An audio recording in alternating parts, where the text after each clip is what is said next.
Olá a todos, eu sou o Guilherme Pimenta e desta vez venho-vos trazer a minha opinião do livro O Segredo de Spinoza, do José Rodrigues dos Santos.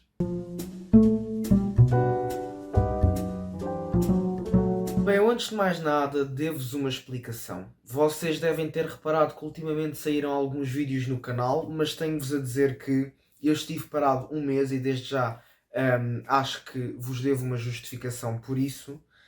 Hum, Bem, então, antes de já, vocês podem ter reparado que voltaram a sair vídeos no canal. Eu queria-vos só dizer que tive uns problemas com o telemóvel, mas que agora já está tudo bem. Portanto, eu espero que o aumento de qualidade seja perceptível através deste vídeo, porque os outros eu já os tinha gravado com o telemóvel antigo.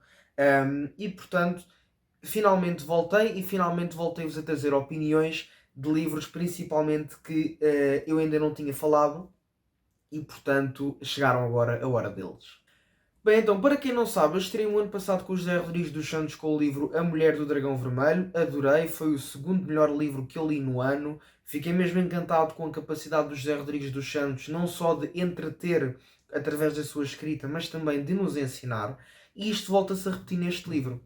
Nós aqui vamos conhecer toda a vida de Bento de Spinoza, um filósofo, o maior filósofo português, segundo o José Rodrigues dos Santos, o português mais inteligente do mundo, e muitas pessoas têm algumas dúvidas em relação à nacionalidade do Bento, mas ele efetivamente era português, era filho de pais portugueses, a sua linhagem familiar era portuguesa e, portanto, a primeira coisa que o José quer aqui desmistificar é esta nacionalidade de Bento de Spinoza. Ele era sem dúvida português. O que é que acontece? Ele está em Holanda, em Amsterdão, penso que já lá nasceu, e portanto ele pertence a uma comunidade judaica portuguesa. E portanto o livro começa com uma cena muito gráfica, por assim dizer, onde um judeu está a ser castigado pelos seus crimes de heresia.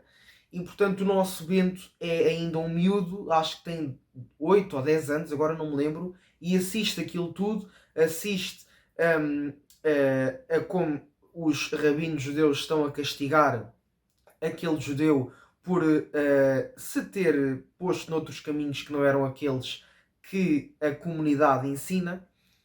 E portanto o nosso Bento fica ali, portanto, muito apavorado a olhar para aquela situação e realmente começa a questionar-se de que será que, se realmente alguém questionar as escrituras desta maneira, isto poderá vir a acontecer outra vez? E portanto o nosso Bento vive com esse medo enquanto é criança.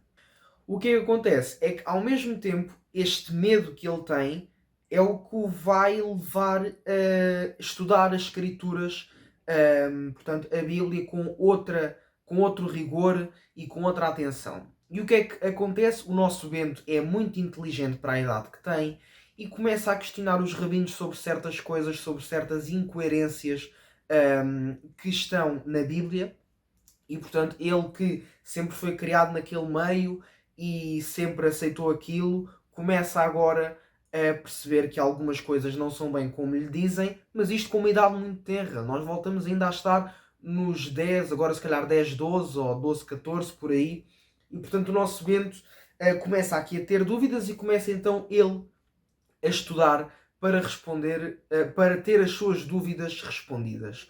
O que é que acontece? É que a certa altura algumas pessoas, pelo discurso do Bento, vão perceber que há ali algo que não bate certo, porque o discurso dele poderá ir às vezes contra o que está na Bíblia, e portanto, mas isto já numa altura mais avançada, e portanto o nosso Bento vai arranjar problemas, porque vai ter depois que arcar com as consequências disso, não é? E, portanto, ao mesmo tempo em que ele está a estudar e está a perceber realmente como é que as coisas são, vai influenciando outras pessoas que também têm as mesmas dúvidas que ele tinha e, como ele já estudou, sabe responder, e, portanto, vai haver aqui esta situação, este confronto de ideais e de crenças entre o Bento e os rabinos da comunidade judaica e os amigos do Bento e algumas pessoas da família do Bento.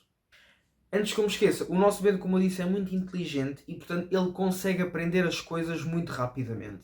E o que é que vai acontecer? O nosso Bento de Spinoza, à medida que vai crescendo, gostaria de ler os textos mais antigos sobre as pessoas que já se deparavam com algumas incoerências, para perceber o que é que aquelas pessoas diziam e se tinham as mesmas dúvidas do que ele. E o que é que vai acontecer? O nosso Bento, mais uma vez, em idade muito tenra, vai aprender latim e vai ser dos melhores alunos com um certo professor que o vai ajudar.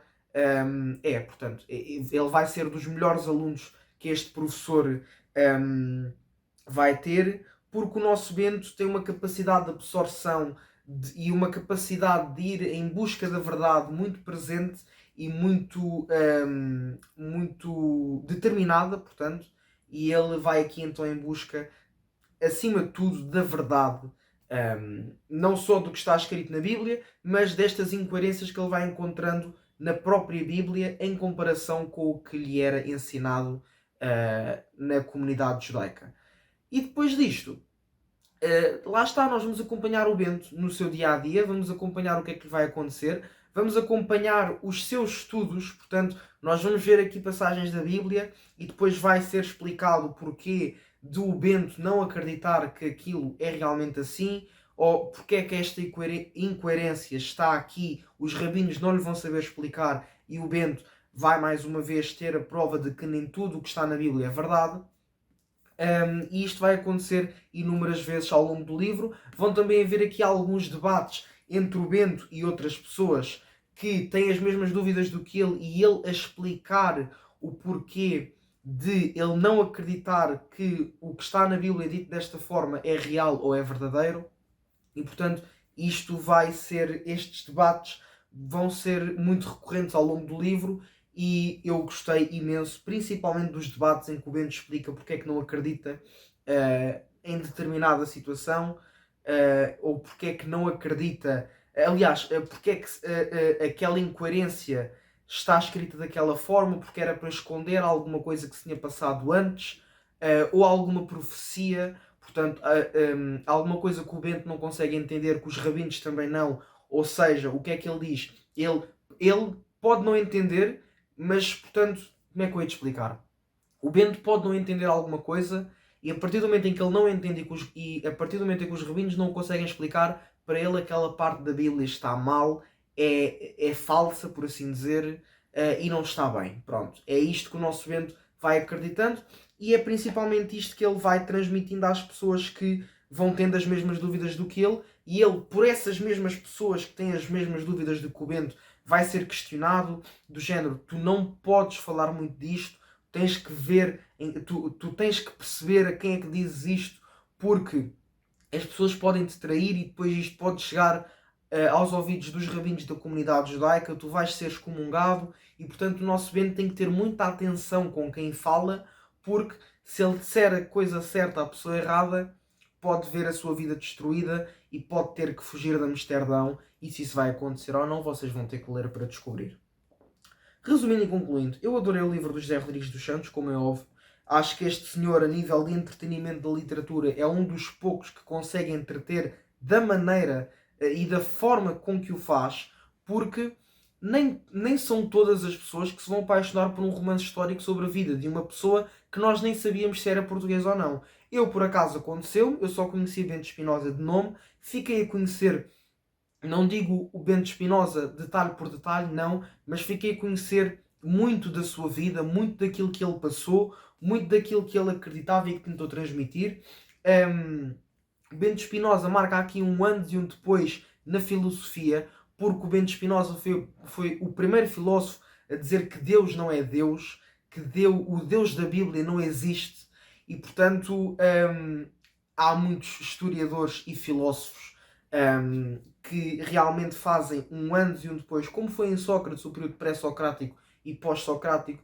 Há pessoas que também fazem distinção entre a filosofia antes de Bento Espinosa e depois de Bento Espinosa. Bento Espinosa teve uma influência muito maior do que aquilo que eu imaginei, porque até o Albert Einstein dizia que acreditava no Deus de Spinoza. E o Deus de Spinoza era a natureza. E, portanto, o Bento Espinosa teve muita influência para muitas pessoas. Eu não estou a dizer do agora, mas daquela altura, e mesmo no século XX, lá está.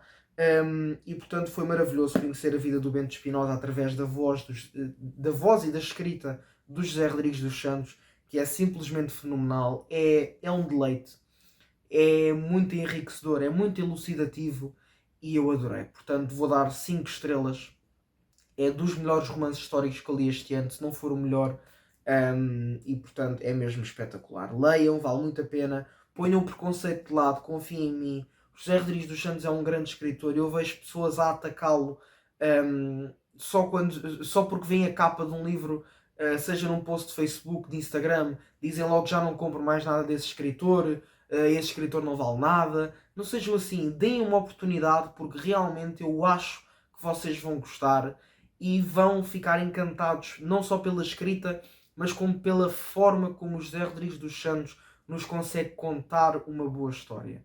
E é essencialmente isto. Portanto, muito obrigado a todos. Espero sinceramente vocês tenham gostado de ver este vídeo. Se gostaram, não se esqueçam de deixar o vosso like, já sabem que é muito importante. Não se esqueçam de ter o meu link de afiliados da U, caso queiram comprar alguma coisa através desse link, já sabem que eu estarei imensamente agradecido. Muito obrigado a todos, fiquem bem e boas leituras.